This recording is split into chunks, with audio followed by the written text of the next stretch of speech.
Good morning students. आज हम maths के लिए एक टॉपिक पढ़ेंगे जिसका नाम है एरिया एंड इट्स बाउंड्री। सबसे पहले हम इंट्रोडक्शन के थ्रू हम ये देखेंगे कि इसका मतलब क्या होता है, एरिया क्या होता है, बाउंड्री क्या होती है। तो सबसे पहले मैं एरिया को डिफाइन करूं तो मैं ये देखता हूं कि जैसे मेरे हाथ में ये पेंसिल है। अब इस पेंसिल को मैं अपने हाथ पर रखता हूं तो इस पेंसिल ने हाथ पर कितना स्पेस कवर किया है, कितना स्पेस इसने घेरा है।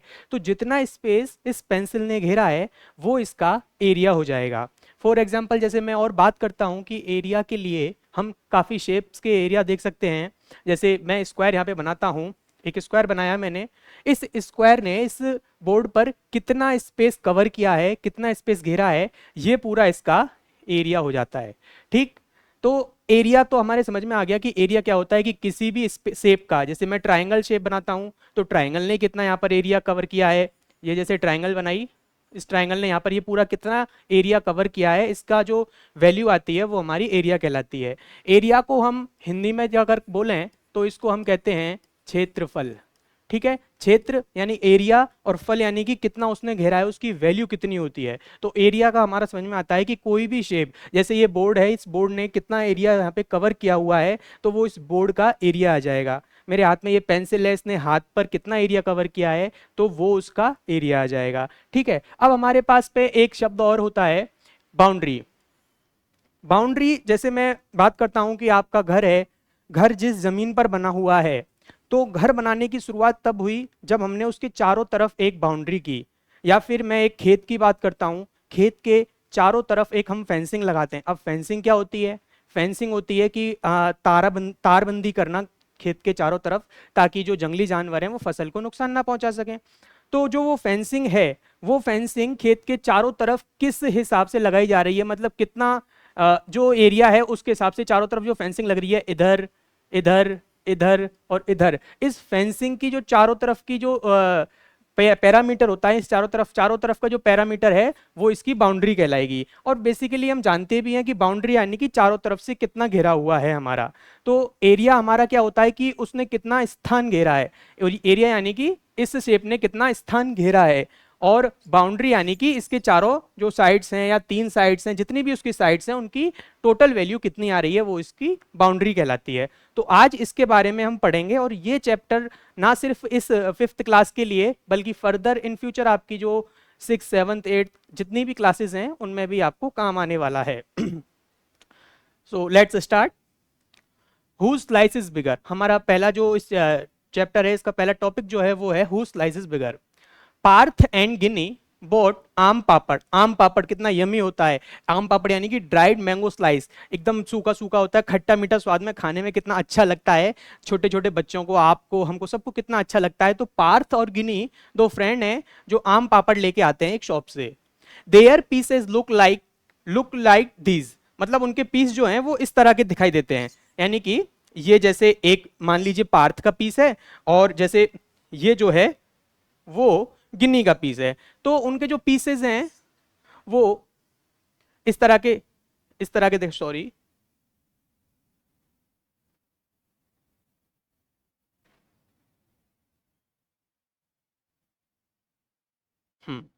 उनके पीसेस लुक लाइक इस तरह के दिखाई देते हैं। ये पार्थ का पीस, ये गिन्नी का पीस। अब छोटे बच्चों की आदत होती है, स्कूल में भी हम देखते हैं, घर में भी देखते हैं कि ज्योमेट्री बॉक्स का कंपेयर करते हैं कि अरे इसका ज्योमेट्री बॉक्स कैसा है, इसका कैसा है, इसका रेड है, मेरा ब्लू है। तो आपस में कंपेयर करते हैं। तो पार्थ और गिन्नी ने भी आपस में कंपेयर किया कि किसकी स्लाइस जो है वो बड़ी है। पार्थ कहता है कि मेरी स्लाइस बड़ी है, और गिन्नी कहती है कि नहीं, मेरी स्लाइस बड़ी है।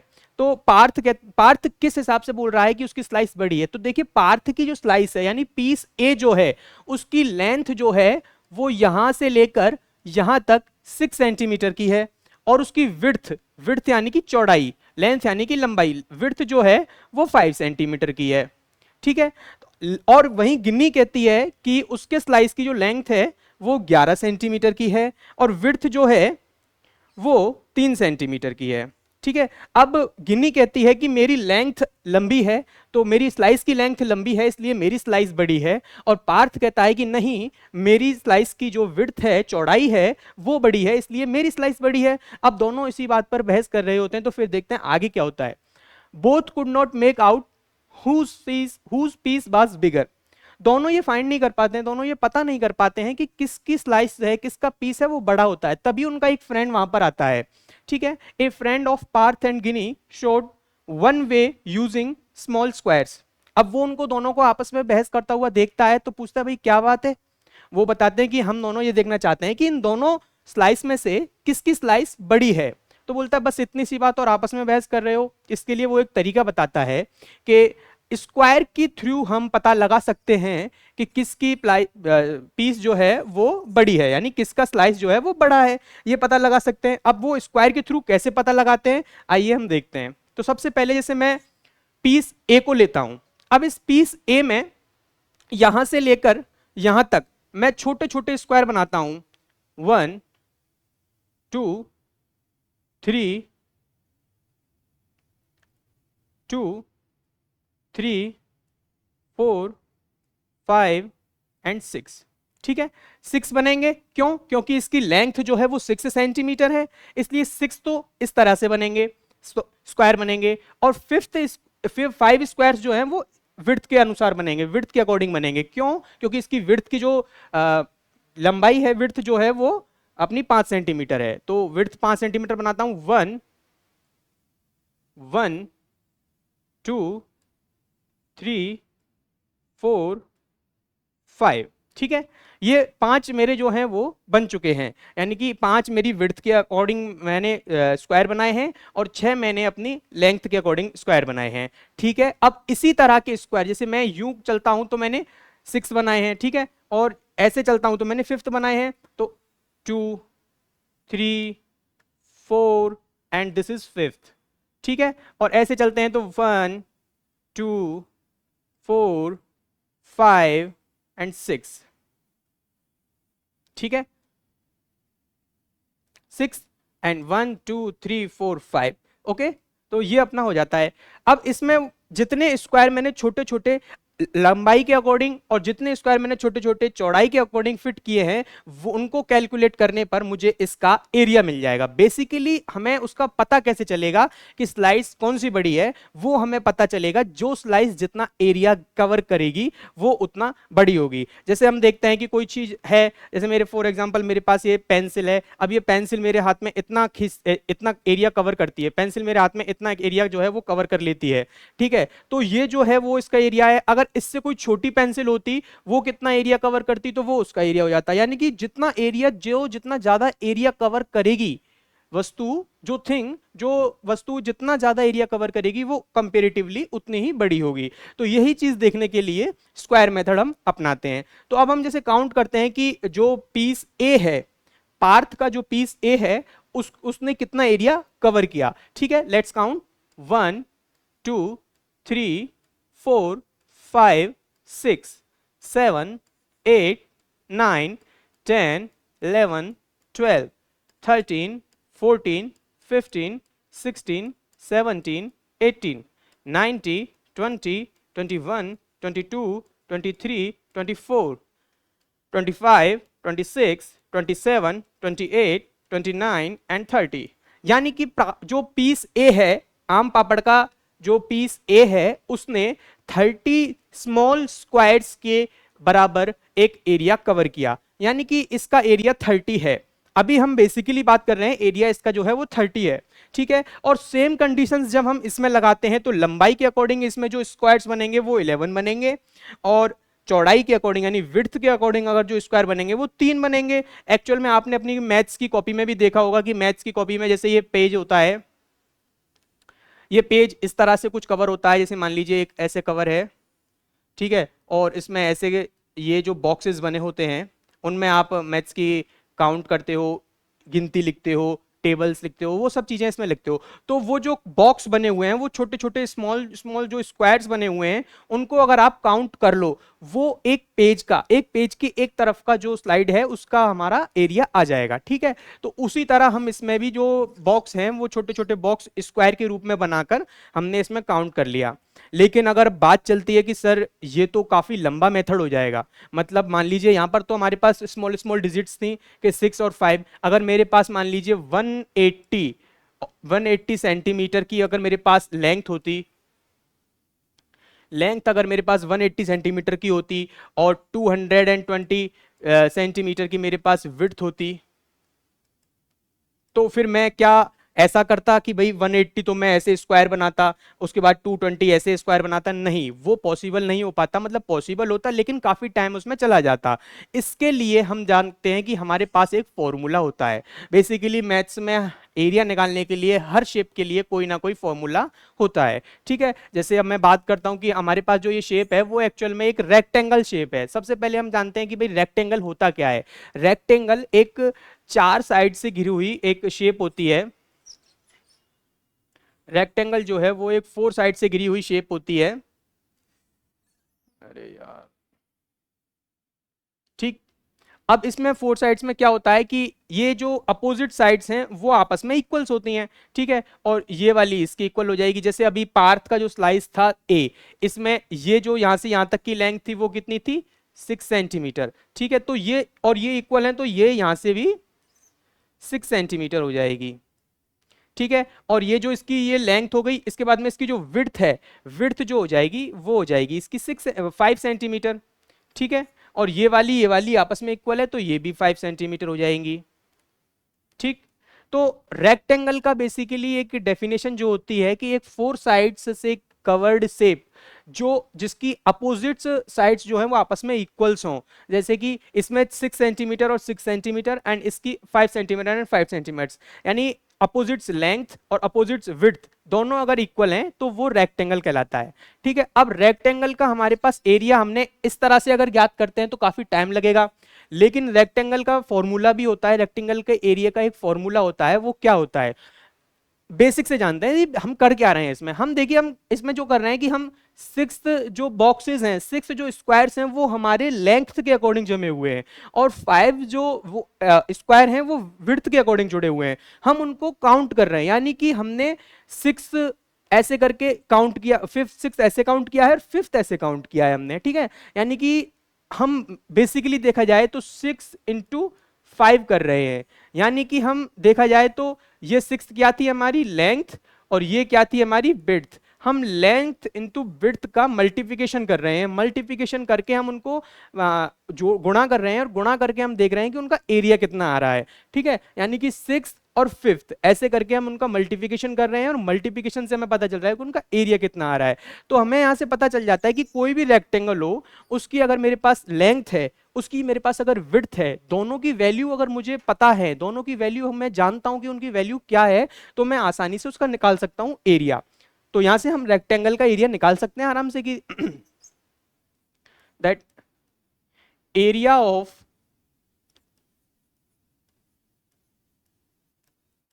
रेक्टेंगल, एरिया ऑफ रेक्टेंगल क्या हो जाएगा? लेंथ इनटू विड्थ, या फिर मैं कह सकता हूं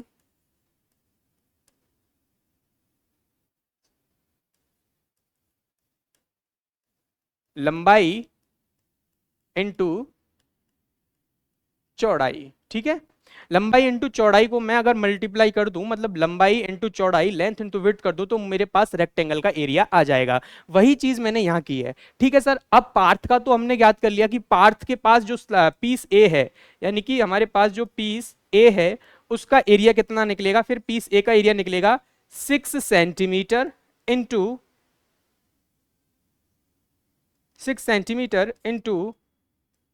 5 सेंटीमीटर। ठीक है, 6 × 5 करते हैं तो 6 × 5 = 30 एंड सेंटीमीटर इंटू सेंटीमीटर करते हैं तो square root of centimetre square आ जाता है। ठीक है, 30 सेंटीमीटर स्क्वायर। अब बात आती है कि सर सेंटीमीटर स्क्वायर क्या होता है?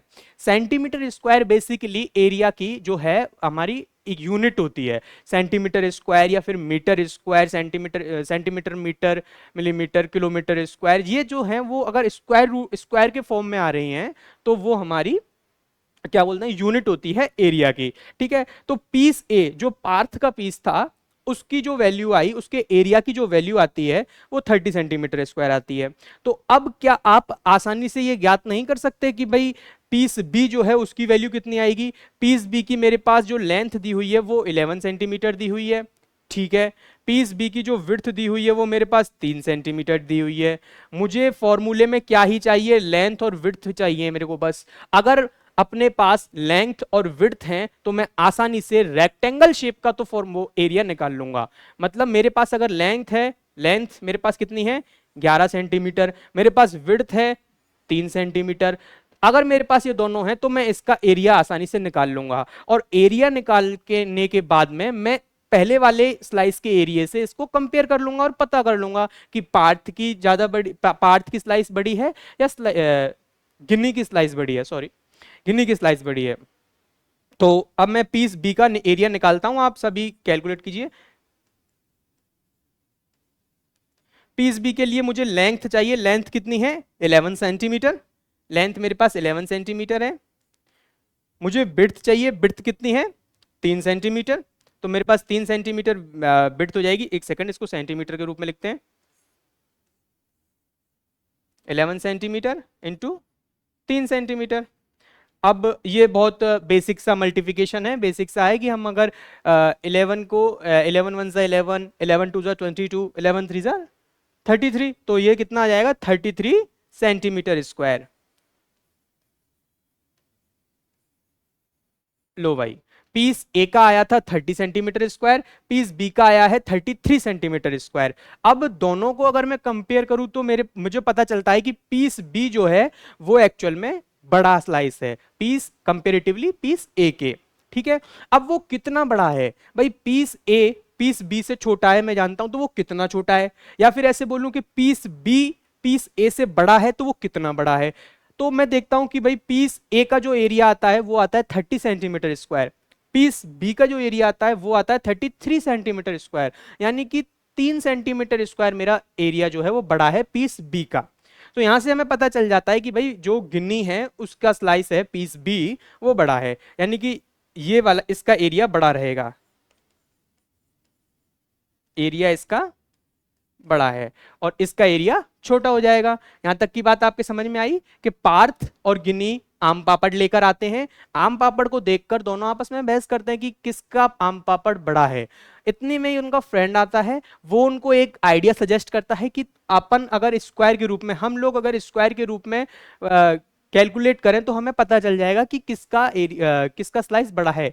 बेसिकली वो उनको ये बता रहा है कि भाई जिसका एरिया ज्यादा बड़ा होगा, जिसका एरिया यानी जो जितनी ज्यादा जगह घेर रहा होगा, जो जितना ज्यादा स्पेस कवर कर रहा होगा उसका एरिया बड़ा होगा, और उस जिसका एरिया बड़ा होगा वो स्लाइस बड़ी होगी। ठीक है, यहां पर फिर उन्होंने कैलकुलेट किया, पहले हमने पार्थ का पीस ए कैलकुलेट किया, कैलकुलेट करते करते मुझे ये चीज पता लगी कि ये मेथड है, बेसिक मेथड है लेकिन लंबा है, इससे मैं करने लगूंगा तो बड़ी डिजिट्स को मैं आसानी से जल्दी सॉल्व नहीं कर पाऊंगा।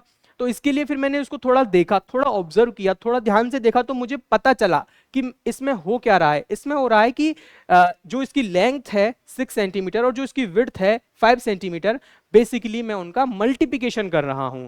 ठीक है, मल्टीप्लिकेशन करके मैंने यहां से एक फॉर्मूला निकाल लिया कि रेक्टेंगल जो है, रेक्टेंगल का जो फॉर्मूला है वो कितना है। रेक्टेंगल का फॉर्मूला जो निकला मेरा निकला लेंथ इंटू बिड्थ, रेक्टेंगल के जो एरिया का फॉर्मूला है वो है लेंथ इंटू बिड्थ, या फिर जैसे सॉरी ये मिट गया यहां से, लंबाई इंटू चौड़ाई।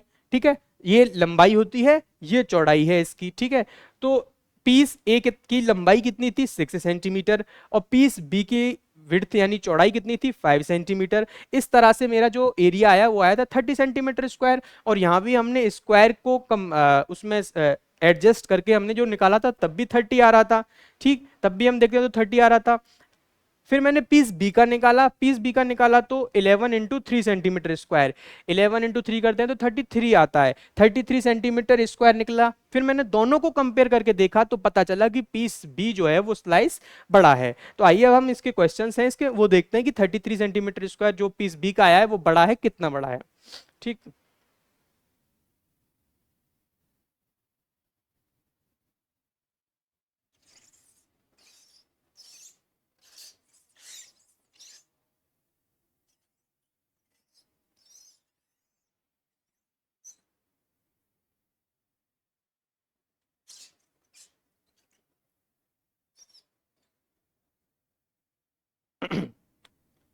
देखिए इसमें बताया भी यही गया है।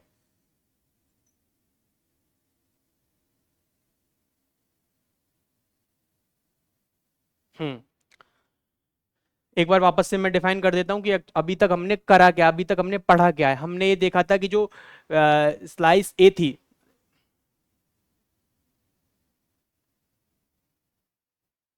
हम ये देख रहे थे कि इन दो स्लाइस में से, हम ये देख रहे थे कि इन दो स्लाइस में से कौन सी स्लाइस बड़ी है। ठीक है, तो हमने देखा कि the length of piece A is 6 centimetre. Piece A की जो लेंथ है वो कितनी है, 6 सेंटीमीटर है। सो 6 square of sides 1 centimetre can be arrange along this length. तो मैंने देखा था कि जो 6 स्क्वायर्स हैं, एक एक सेंटीमीटर के 6 स्क्वायर, वो इसमें अरेंज हो जाएंगे, 2 3 ऐसा करके मैंने अरेंज कर दिए थे। ठीक, ठीक है, 6 स्क्वायर ऐसे अरेंज कर दिए थे। The width of piece A is 5 centimetre. Width जो थी इसकी 5 सेंटीमीटर थी, और सो 5 squares can be arranged along width. 5 squares जो थे वो इसके अलोंग जो है, विड्थ के अलोंग जो है अकॉर्डिंग अरेंज हो जाएंगे। ठीक है, 1 2 3 4 5। ठीक है, 2 3 4 5। इसके बाद में फिर हमने देखा था कि ऐसा ही इनको हमने फिर कैलकुलेट किया था।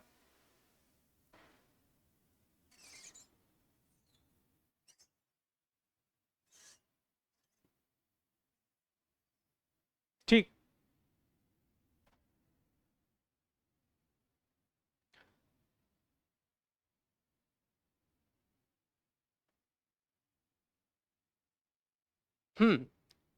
All together,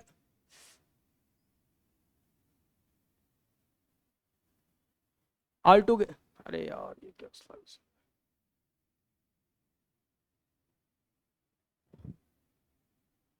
hmm all together how many squares can be arranged on it.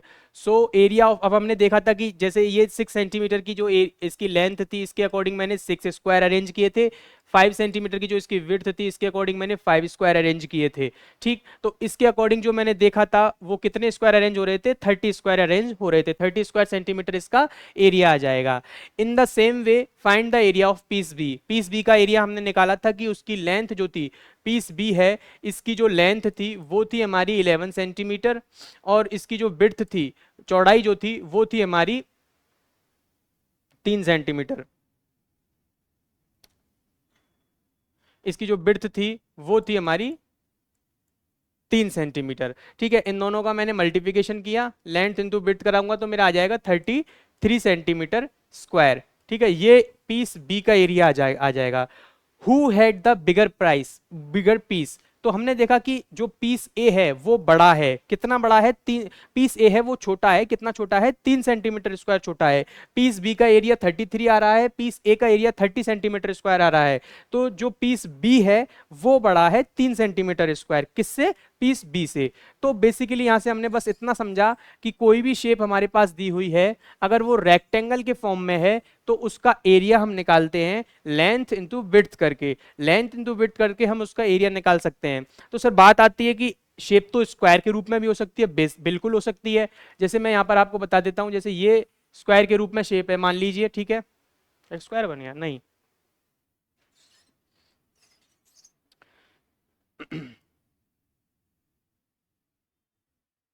ठीक है, ये स्क्वायर के रूप में अगर शेप हम देखते हैं कि स्क्वायर होता क्या है। सबसे पहले रेक्टेंगल मैंने बताया था कि 4 साइड्स जिसकी होती हैं, 4 साइड्स से जो कवर होता है, और जिसकी अपोजिट साइड्स अगर जैसे इक्वल हो जाती हैं। मैं दोनों को कंपेयर करके आपको बता देता हूं कि जैसे ये हो जाता है एक शेप, एक ये भी 4 साइड वाली शेप है, ये भी 4 साइड वाली शेप है। अब इसमें एक रेक्टेंगल है, एक स्क्वायर है, तो पता कैसे लगेगा कि कौन रेक्टेंगल है कौन स्क्वायर है। ठीक है, स्क्वायर में क्या रहता है, स्क्वायर में सारी साइड्स जो है, जो जितनी भी साइड्स हैं, all the four sides are equal. ठीक है, ये सभी साइड्स जो हैं वो आपस में इक्वल हो जाएंगी। यानी इसकी जो लेंथ है, ये इसकी जो लेंथ है, यहां से यहां तक की जो लेंथ, मान लीजिए हम कुछ भी लेंथ मान ले सकते हैं, जैसे 1 सेंटीमीटर मान लेता हूं, तो ये 1 है, यहां से यहां तक भी 1 हो जाएगी। ठीक, और यहां से यहां तक भी 1 सेंटीमीटर हो जाएगी, यहां से यहां तक भी 1 सेंटीमीटर हो जाएगी। ठीक है, अगर मेरी सभी साइड्स की जो वैल्यू है, सभी साइड्स का जो पैरामीटर है, माफ कीजिएगा, सभी साइड्स की जो लेंथ और विड्थ है वो इक्वल है, यानी कि अपोजिट साइड्स जो है वो इक्वल है, तो मेरी जो शेप है वो स्क्वायर के रूप में होगी। यानी कि ये वाली शेप सर हमारी किस में होगी? स्क्वायर रूप में होगी। ठीक है, स्क्वायर यानी कि वर्ग के रूप में होगी, जिसे हम कहते हैं वर्ग। तो अगर मैं इंग्लिश में डेफिनेशन बताऊं आपको, तो इंग्लिश टर्मिनोलॉजी में जैसे बता सकते हैं कि a shape which has opposites equal sides are square. ठीक है, the shapes which has opposites equal sides are squares. ठीक है, यानी कि जो शेप जिसकी वो शेप जिसकी सामने आमने की भुजाएं, यानी कि चारों भुजाएं जो आमने सामने की हैं वो आपस में बराबर हों, वो वर्ग कहलाता है। ठीक है, अब बात आती है रेक्टेंगल की। सर रेक्टेंगल क्या होगा? रेक्टेंगल अभी हमने जो स्लाइस पढ़ी थी उसमें क्या था? उसमें यही तो था कि ये वाली और ये वाली इक्वल थी, और ये वाली और ये वाली इक्वल थी, यानी कि अपोजिट साइड्स इक्वल थी। लेकिन वर्ग में सभी साइड्स इक्वल होती है। ध्यान दीजिएगा, बेसिक सा डिफरेंस है कि रेक्टेंगल यानी आयत, उसमें अपोजिट साइड्स इक्वल होती हैं, आमने सामने की साइड्स इक्वल होती हैं। वर्ग यानी स्क्वायर, उसमें सारी साइड्स इक्वल होती हैं। ठीक है, सभी साइड्स उसमें इक्वल्स होती हैं। ठीक है, इसकी जैसे लेंथ होती है, मान लीजिए फॉर एग्जांपल पिछली स्लाइड से अपन देखते हैं कि 6 सेंटीमीटर थी, और इसकी 5 सेंटीमीटर ये जो थी वो उसकी विड्थ थी। इसी तरह अगर ये दोनों इक्वल हैं तो इसकी साइड भी 6 सेंटीमीटर हो जाएगी, और ये दोनों इक्वल हैं तो इसकी साइड्स भी इसकी साइड जो है वो 5 सेंटीमीटर हो जाएगी। ठीक है, तो ये वाली शेप जो बनेगी वो बनेगी एक रेक्टेंगल। रेक्टेंगल यानी कि आयत बनेगी। ठीक, रेक्टेंगल बनेगी यानी कि आयत। आयत और वर्ग एक बार वापस से मैं परिभाषित कर देता हूं कि चार भुजाओं से घिरी हुई वो आकृति, यानी कि चार चतुर्भुज होगा एक, और चतुर्भुज जो होगा, चतुर्भुज यानी कि चार भुजाओं से घिरा हुआ एरिया, चार भुजाओं से घिरी हुई आकृति जिसकी सभी भुजाएं बराबर हों, वो कहलाएगा वर्ग। All sides are equal, then we call it is square.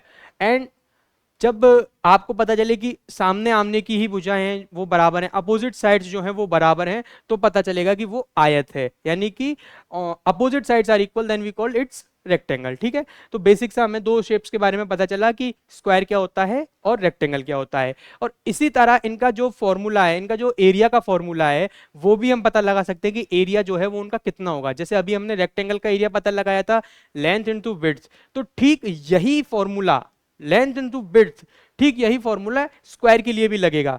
उसमें फिर हो क्या जाता है कि स्क्वायर की लेंथ और विड्थ भी इक्वल होती है, तो वो फॉर्मूला फिर बन जाता है ए स्क्वायर। ए जो होता है वो साइड को डिनोट करता है। ठीक है, एक बार अपन देखते हैं कि स्क्वायर का क्या फॉर्मूला निकल के आता है।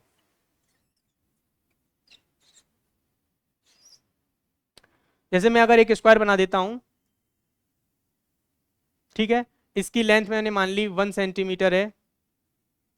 ठीक है, और इसकी, अब मैंने बताया ये स्क्वायर है तो इसकी सभी साइड जो है वो इक्वल होंगी, तो इसकी विड्थ भी कितनी है? 1 सेंटीमीटर।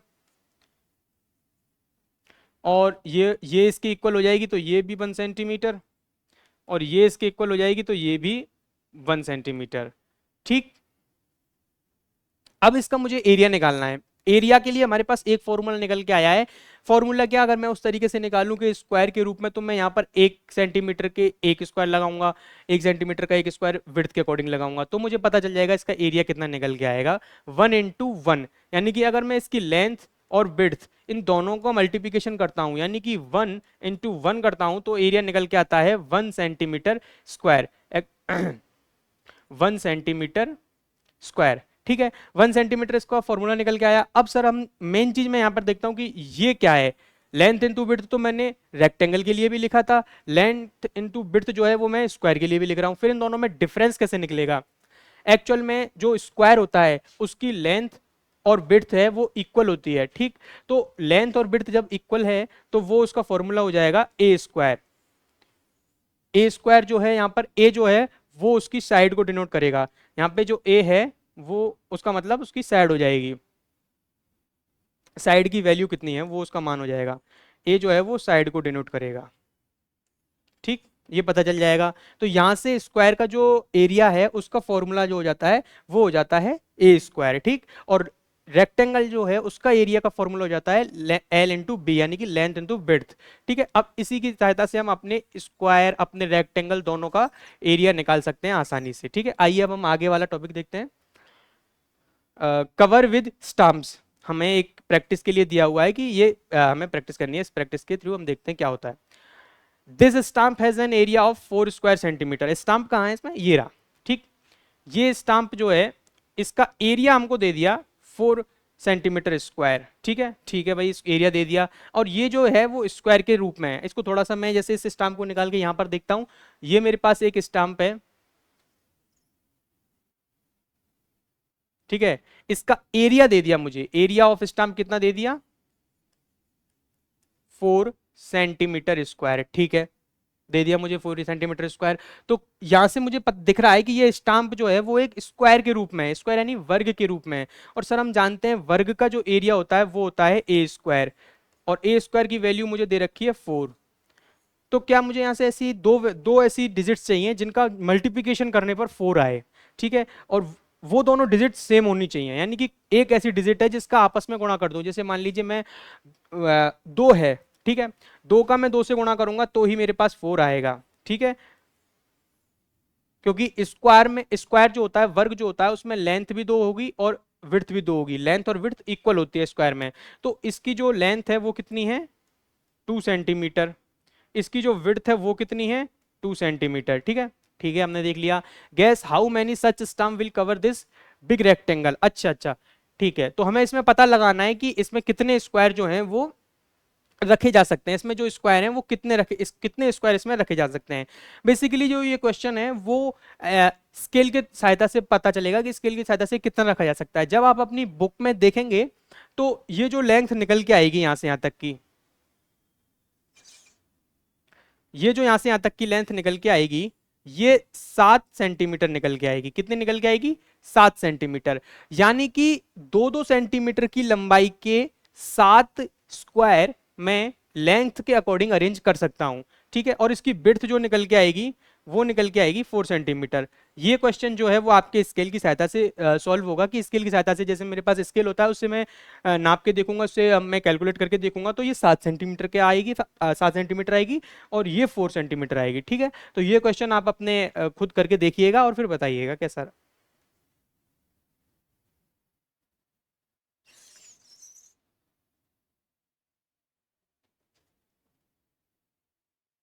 और ये उस क्वेश्चन के आगे के पार्ट्स हैं, आगे के पार्ट्स में पता चल जाएगा। Measure the yellow rectangle, yellow rectangle जो है वो जो एरिया जितना कवर कर रहा है वो कितना है, वो आप पता लगाइएगा अगली प्रैक्टिस में। Thank you so much.